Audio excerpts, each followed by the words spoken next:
এই তো উঠে গেছে, এই তো আল্লাহ উঠাই দিছে, আল্লাহ উঠাই দিছে এটা বাতাস দিয়ে।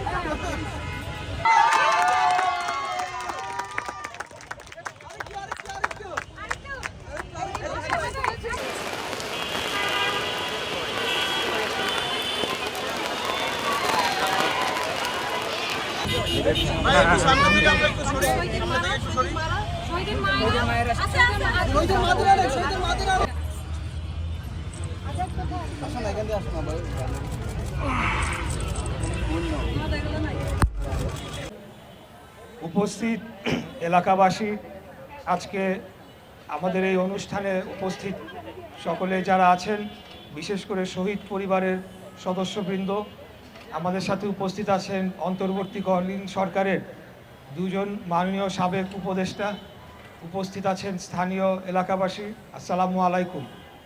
আমি ইশরাক হোসেন, প্রতিমন্ত্রী মুক্তিযুদ্ধ বিষয়ক মন্ত্রণালয়। আজকে এই অনুষ্ঠানে অংশগ্রহণ করতে পেরে আমি গর্বিত বোধ করছি এবং আমি ধন্যবাদ জানাচ্ছি যারা আয়োজক রয়েছেন। এইরকম একটি সুন্দর অনুষ্ঠান আপনারা আয়োজন করেছেন।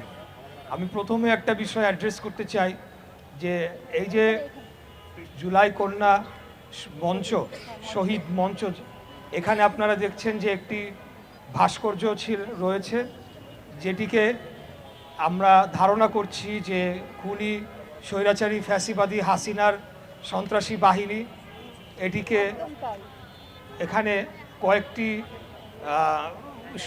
কয়েকজন শহীদের যে স্মৃতিটুকু সেটিকে ধ্বংস করে ফেলে এবং পরবর্তীতে কালো কাপড় দিয়ে সেটিকে ঢেকে রেখে যায়।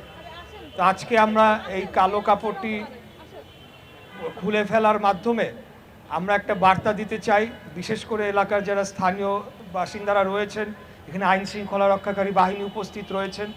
আমিও আমাদের মন্ত্রণালয়ের মাধ্যমে, যেহেতু জুলাই গণ অভ্যুত্থান অধিদপ্তর মুক্তিযুদ্ধ বিষয়ক মন্ত্রণালয়ের অধীনে একটি অধিদপ্তর গঠিত হয়েছে এবং আমাদের কার্যাবলীর মধ্যে, ম্যান্ডেটের মধ্যে রয়েছে জুলাইয়ের শহীদদের স্মৃতি সংরক্ষণ এবং জাতীয় পর্যায়ে এবং প্রত্যেকটি আমাদের ক্ষেত্রে আমরা যাতে জুলাইয়ের শহীদদের স্মরণ ভরে আমরা শ্রদ্ধা করি এবং তাদের স্মৃতি সংরক্ষণ করি, সেটি আমাদের কার্যাবলীর মধ্যে পড়ে। আমিও আমাদের মন্ত্রণালয়ের মাধ্যমে উদ্যোগ নেব এবং পরবর্তীতে আইন শৃঙ্খলা রক্ষাকারী বাহিনীকেও আমরা প্রয়োজনীয় দিক নির্দেশনা দেব, যাতে এই ধরনের ন্যাক্কারজনক ঘটনা আর কখনো না ঘটতে পারে এবং এই ধরনের ঘটনা ঘটতে দেওয়ার মাধ্যমে আমরা যাতে ফ্যাসিবাদকে আবারও মাথাচাড়া দেওয়ার সুযোগ না করে দেই, সেই আহ্বান আমি আপামর সর্বসাধারণ যারা উপস্থিত হয়েছেন সবাইকে জানাচ্ছি। গতকাল রাতেও আমরা একটা এই ধরনের ন্যাক্কারজনক ঘটনা দেখেছি, ঢাকার বাইরে হয়েছে এই ঘটনাটি। সেখানে জুলাই স্মৃতিস্তম্ভে জয় বাংলা স্লোগান দিয়ে কতিপয় সন্ত্রাসী সেখানে আগুন ধরিয়ে দিয়ে যায়।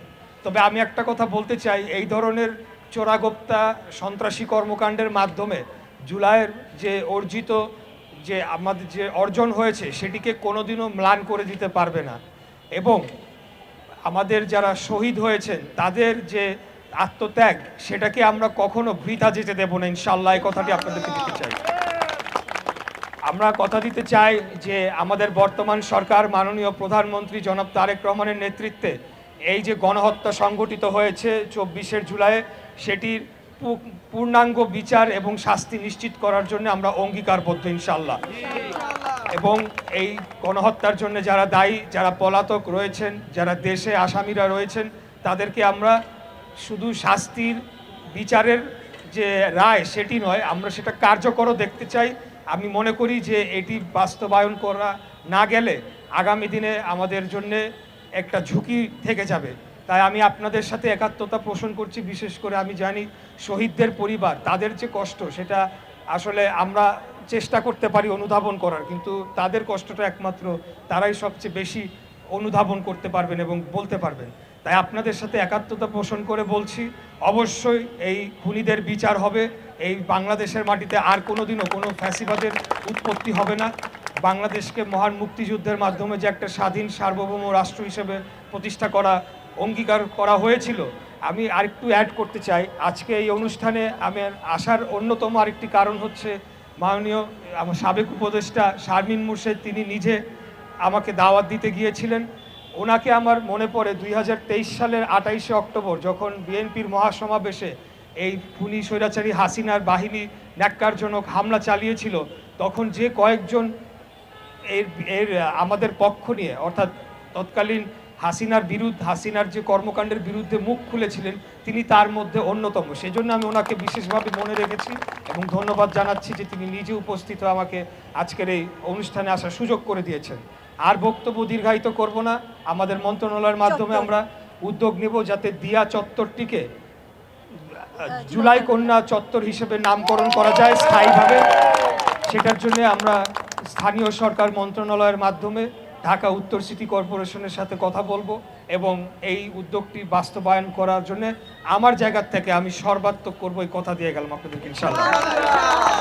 এবং আজকে যে মঞ্চতে আমরা দাঁড়িয়ে কথা বলছি, এই মঞ্চটি যাতে একটা উন্মুক্ত, একটা বিশেষ করে নারীদের জন্য যাতে একটা উন্মুক্ত এবং একটা সেফ মঞ্চ হিসেবে আগামীতে আমরা গড়ে তুলতে পারি, যেখানে নারীরা এসে তাদের বিভিন্ন অভিব্যক্তি তুলে ধরবেন এবং রাষ্ট্র গঠনে গুরুত্বপূর্ণ ভূমিকা পালন করবেন, সেই ধরনের একটা মঞ্চ হিসেবে গড়ে তুলতে পারি। সেই জন্য আমরা কাজ করে যাবো ইনশাল্লাহ। সকলে ভালো থাকবেন। খোদাফেজ। বাংলাদেশ জিন্দাবাদ। বাংলাদেশ জাতীয়তাবাদী দল জিন্দাবাদ। সবাইকে আবার ধন্যবাদ জানাচ্ছি।